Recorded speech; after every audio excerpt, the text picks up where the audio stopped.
intersectionality, colorism, and the Hispanic community. First, let's talk about the Hispanic monolith. Brands and companies have been approaching us as one community for as long as we can remember. And combined, we do have tremendous power. But if this past year has taught us anything, it's that it's time for us and others to explore the cultural and ethnic plurality of our people and our history. Latinos are so much more than one story, one skin tone, or one umbrella identity. We are this beautiful combination of Black and Asian and white and indigenous. We're Middle Eastern, we're Mexican, we're Cuban, Puerto Rican, and we're gay, trans, and non-binary, and more. We are beautiful in this intersectionality. We've seen progress in representation and visibility of our diaspora, both in corporate America and in content, but the fact remains that colorism is so deeply rooted that light-skinned or white-passing Latinos have earned a social privilege often denied to darker-skinned. It's why media depicting Latinos so often features lighter-skinned Latino talent. Intersectional representation in media matters.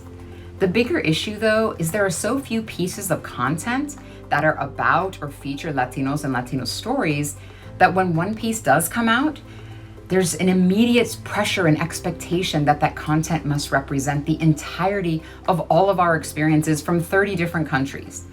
The solution is more content developed, not more pressure on every piece of content.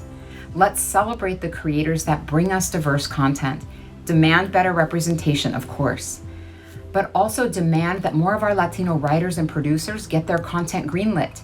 There is space for more content. And the good news is there has been progress and visibility. In 2020, Latino representation in content was around 6%. In our early Nielsen 2021 data, we see that representation is improving, a little bit closer to 10% in first quarter alone. That's still below what we represent in the community, but it is improvement. Through an intersectional lens, representation is still below where it should be for Hispanic, LGBTQ, and Afro-Latinx. But there is improvement, concentrated mostly in reality and drama. We need more visibility across genres. More good news, America's desires and interests are changing. Audiences are craving representation. A full third of Americans say they want to see more content featuring people from outside of their identity group. But content just isn't keeping up.